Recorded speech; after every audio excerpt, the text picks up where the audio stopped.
Once upon a lifetime, there comes a story so small you might have stepped in it. Sue and the Seacow is such a story. Set in a time when people were smaller, Sue and the Seacow is about a little girl with a big secret. A big wet one with whiskers. I like you. This winter, come on an adventure that tests the boundaries of legal acquisition of marine mammals. With Sue and the Seacow, a radio play. Here, I can give you my lunch. Not since Skippy has there been a comedy mystery folk adventure drama quite like this. You'll laugh, you'll cry, you'll get smaller. Hang on, cow. I will get a farmer to help. It's about an hour there and an hour back. So you will have to wait 3 hours before I can get help. Sue and the Seacow. Listen to it, or just watch television.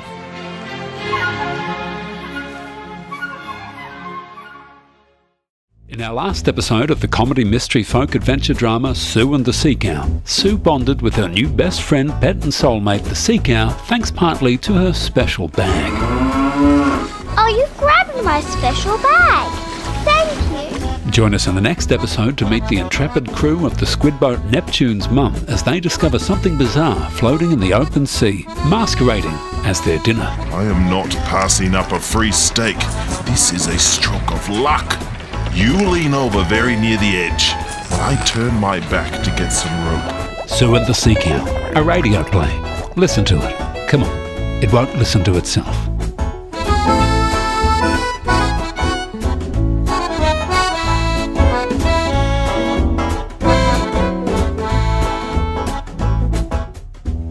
From the land of Laminex comes the story of a little girl and her bully. Hello, Sue. Hello, school bully. And a wet cow with a face like an octopus. You have tentacles where there should be whiskers. In the last episode of Sue and the Seacow, 2 sailors became fish food. No! And in the next episode, our heroes give their critique of the education system. Bum school, I'm off. Sue and the Seacow, episode 3, is coming to your head soon. I like you.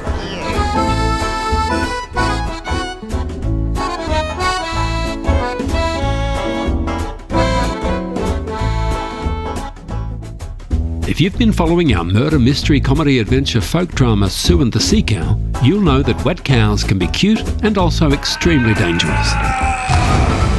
You'll also know that school bullies have feelings too. Join us for episode 4 of Sue and the Seacow to discover fun things to do with squid tentacles. I want to put them on my fingers and pretend I'm a mermaid. And meet a man so greedy he'll steal from little girls. Hey, you! Give me back my tentacles. Sue and the Seacow, another quality rerun from Seaside. I love squid tentacles.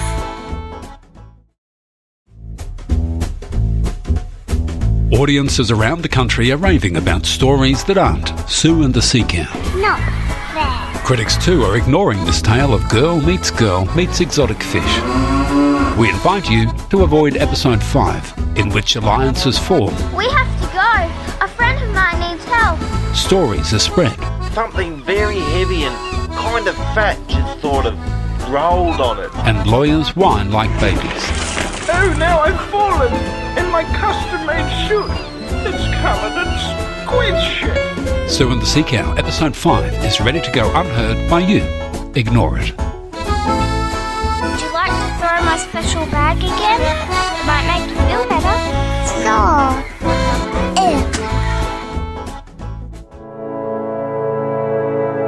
In the beginning, there was nothing but darkness, and then, miraculously, 4.5 billion years later, there was Sue and the Seacow, a radio play mostly about water and the things that swim in it. In the last episode, we discovered the youth's reaction to authority. I hate the gentleman of that. And authority's reaction to the youth. You don't scare me anymore. Now, in episode 6 of Sue and the Seacow, we learn some family secrets, like why the general manager doesn't wear singlets. Because it's common. We learn how monsters are made. He was eating calamari and dropped a bit in a test tube. And what they look like. 9 meters long, 3 meters wide, and had a face of tentacles where whiskers should have been. Sue and the Seacow, a radio play 4.5 billion years in the making. Delivered weekly to your gene pool by radio, telegraph and IBIS. Consume it. Sounds delicious. Yes, it does sound delicious. When the idea of a radio play was first pitched to the Seaside Theatre Group, they asked, is it relevant? Before returning to their cutting-edge, state-funded, groundbreaking, virtual, collaborative, pop-up, cloud-based awareness project focusing on disadvantage and loss of identity amongst themselves. So a breakaway guerrilla theatre group formed, going deep underground to create Sue and the Seacow, with nothing but a pen and a flashlight. In the last episode, we discovered that general managers were once small and called Lucius. Lucius? And in episode 7, we learn why Sue is so worried about her friend. I bet that awful general manager will try to put her in one of his delicious Seacow burgers. And about boating etiquette for the time poor. Hey, watch it! Sue and the Seacow, a radio play produced with zero metadata analysis or public consultation. Consumer beware. In the last episode of Sue and the Seacow, our heroes went woo-hoo a lot. And yelled at a bunch of men in boats. In the next episode, there's much less yelling and an altogether different kind of boat. Not the... Yes, it's the nuclear weapon. Join us in episode 8 to meet the most feared sailor on the water. Captain Hades. But sir, he is a liability. And find out what it takes to enlist his services. $2,000, hug every Sunday, and a story read to me every Sunday night. Sue and the Seacow, a radio play, chartering unexplored territory weekly with a sole audience of you. Listen to it. The squid juice I spilled on my suit is attracting the meaner seagull. Ah! Get out! Leave me, you filthy bird! Not very long ago, in a seaside hamlet not very far away, a rebel alliance was building against an evil empire led by the black-hearted men. Just call me General. In the last episode of Sue and the Seacow, we learnt the empire has a weakness. My burgers aren't made of Seacow, Walter. But what of the sea cows swimming in the giant aquarium? That's Fat Tony in a suit. And the length they'll go to hide it. We tried putting cows in flippers, but they kept sinking. In episode 9, we discover the school bully's murky past. I used to help Mum herd whiting. I'd go while Mum slapped the border with a coat hanger. And we rejoice as our heroes finally find their friend. Turning around to face her. Or do they? Sue and the Seacow, a folk adventure drama with 10% more thrills than other folk adventure dramas. Let's go hunting Seacow. Consume responsibly and never while operating farm equipment. Hey, presto. Yes? What am I looking at? Pull the coin from your ear. Oh, very good, sir. Seaside, population 2 little girls. 2 very different sea cows. What is that? 1 evil general manager. 1 ruthless sea captain. Oh, you beaut. 1 fancy lawyer. Hello. And some other people. Come on. Sue and the Seacow, a radio play about all of them. In the last episode, we discovered Captain Hades' weakness. He was scared of me. And what pet no child wants for Christmas. You get out of here, you octopus cow. Now in episode 10, we join radio personality Ronnie Keith on his maiden aquatic broadcast. I got salty water seeping into the sleeves of some of my best vinyl. And we discover the fate of the squid boat Neptune's mum. Was the Seacow monster. It sucked all the hair follicles out of our bodies. Sue and the Seacow, a radio play with your name on it. I would ask for your autograph, but I'm without pen in my autograph book. Another quality repeat from Seaside. That's right. High on the endangered audio list is the humble radio play, a passive creature with an increasing number of predators.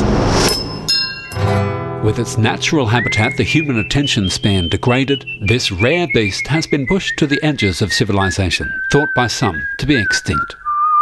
But now audiologists have discovered what appears to be the last remaining radio play outside of captivity, barely audible in a remote seaside hamlet.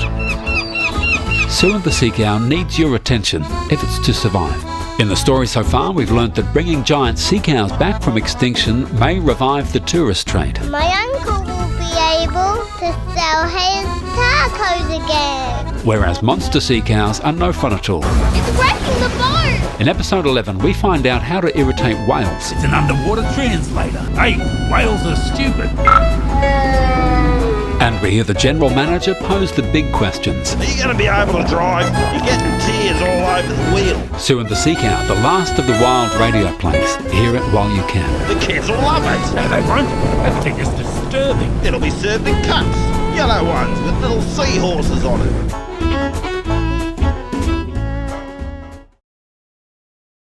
In the future, information will be dispersed in the air, and ears will become novelty items to hang ornaments on. Thinking will be restricted and require a license, while stories and ideas will be confined to museum shelves, quaint relics of a bygone era. And there you'll find Sue and the Seacow, the last of the great radio plays, no longer a threat to the fertile imagination. But as children peer at this odd specimen, a voice somewhere deep inside will say, They can't teach this in school. Imagine trying to explain this to the school principal. In the last episode of Sue and the Seacow, we learnt that school bullies aren't just for school. He's got the sack. Mickey Bruce is the new school bully. Mickey Bruce. I love Mickey Bruce. And the meaning of entrepreneur. It's frothing at the mouth. I wonder if you can drink it. In the next episode, Sue gets tough. Put her down or I will hit you with my special bag. And the school bully states the obvious. See, you're falling in. No! See, you fell in. Sue and the Seacow, food for the imagination. Consume irresponsibly. When residents of the forgotten coastal hamlet of Seaside were asked to nominate their favourite local art projects, it's little wonder Sue and the Seacow didn't make the cut, because nobody knew about it. Due to strict anti-tall poppy laws, this local comedy mystery folk adventure drama has to be smuggled out each week by Seagull. In the last episode of Sue and the Seacow, we learnt the power of accessorising. And free, thanks to you and your special bag. And that nets are still the go-to device for the modern villain. They fired a giant net at us. We're doomed. This week we find Walter sneaking into the general manager's office, I just want to wash my face. and we find out what to do with a stinky lawyer. Get some lemon scrub and spray it all over Walter and anywhere he's been. Sue and the Seacow, the only radio play mentioned in this last sentence. Look for the seagull with the briefcase.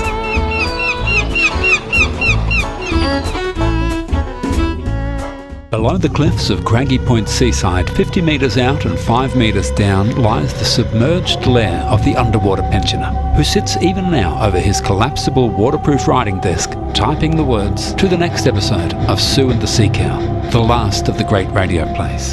In the last episode, he had an ex-school bully say, Are you going to cry? and the most feared sea captain reply, I'm not crying. It's the salt and the wind. in the next episode, we'll learn how to get a sea cow to follow you home. Every sea cow, manatee and dugong on earth is insatiable for this stuff. And how to break the heart of the sailor man. What about me? I thought we were bonding. You know I hate to bond, especially with you. Sue and the Seacow, created 5 metres below sea level for maximum quality and freshness. Oh my goodness! It's my friend the sea cow. She's licking it. Sue and the Seacow, the story so far. When young Sue was menaced by the school bully that morning, she had no way of knowing that bully would be her best friend in a few short hours. Hello, Sue. Hello, school bully. And that later that afternoon, they would both be attacked by a giant sea cow. But that, dear listener, is more or less where we are in the tale of Sue and the Seacow. 2 little girls, rather than being in school learning the formula for the circumference of a circle, are in a rent-a-tinny about to be eaten by a big fish. Needless to say, their parents will be very cross, and the one man who could help our heroes is currently floating nearby and will soon ask his son to run over them. Have fun drowning. Join us this Friday for the next thrilling instalment of Sue and the Seacow. It was just little girls. Controversy erupted this week on the set of Sue and the Seacow when characters discovered they weren't real. Suspicions were first aroused when cast members found sheets of dialogue they hadn't yet said. Then a look in the mirror confirmed they were indeed just wooden models in dolls' clothing. Crisis talks are underway, but the fictional characters refuse to go on until producers make them real. A precedent already set in the case of Pinocchio versus Geppetto. In the last episode of Sue and the Seacow, recorded before the Enlightenment, the general manager was tying up loose ends out on the water. Just get that monster on board and make sure you run over those 2 little girls when you go. In the next episode, if conditions are met, we learn more about Uncle Pete's seagrass treats. I wonder if it's tasty. Oh no, it's not tasty. My Aunt Jasmine used to own a moss farm. She would sell sea moss on the black market. Sue and the Seacow, fake news or reality? You decide. The whiskers are tickling me. Sue, a girl who doesn't let species get in the way of friendship. I like you. Gwen, an ex-school bully who no longer intimidates others unless it's in the public interest. Are you going to cry? The general manager, always on the lookout for organisms with burger potential. If that froth is tasty, then what you're looking at is a Seacow burger meal. And Walter, a well-dressed lawyer, attractive to wildlife. Leave me, you filthy bird. Together, they're having a day to remember, and Sue and the Seacow is the story of that day. In the last episode, the general manager laid out his evil plan I'm gonna lure that stellar Seacow back to my facility so I can clone it. before giving Sue and Gwen some meaningful advice. Have fun drowning. In the next episode, we discover what's lurking in the general manager's freezer. Turkish delight cake filled with cough medicine and golden syrup. Sue and the Seacow, a radio play. Listen while stocks last. It's like orange fish sick. It's burning my eyes. If you're looking for mature themes and bad language, you've come to the right place. Seaside Theatre Group's presentation of Shakespeare's classic Sue and the Seacow has been shocking audiences as far as Woody Point, with its weak metaphors, clumsy narrative and poor use of lyrical devices. Banned in 7 suburbs, this radio play is now nearing the end of its controversial season. In the last episode of Sue and the Seacow, we heard more of the general manager's evil plan, I'm gonna give these 2 Seacow beasts a good cloning. which led Walter to tell Fat Tony. You won't have to wear the Seacow suit anymore. And in the next episode, we learn advanced methods to formalise business transactions. The Fisheries Minister was so taken aback by my noxious odour that he signed the contract renewal without even looking at it. And we receive an update on the status of our 2 young heroes. They've been eaten. Sue and the Seacow, just one classification ahead of the census. Listen while you can. This week, the final episode of Sue and the Seacow goes to air, before being recycled as public service announcements. That school bully will get me. What started as a girl having her bag thrown in the ocean will end with 3 hairless men, 2 missing girls, presumed eaten, and 1 warm Turkish delight cake filled with cough syrup. Anyone want a piece? As the series winds up, having reached its target audience of 1, our lead characters will go off to pursue challenging careers as discarded children's toys. In the last episode, the general manager attracted hordes of admirers. Sure thing, General Manager. Come on. And before the curtain comes down on the final episode, he receives a startling revelation. Your son is bald now. Sue and the Seacow, the finale. But Sue and Gwen will soon return in an all-new seaside comedy mystery folk adventure drama, Underwater Pensioner. Very happy about it. Come on, Walter. Let's get out of here. Coming.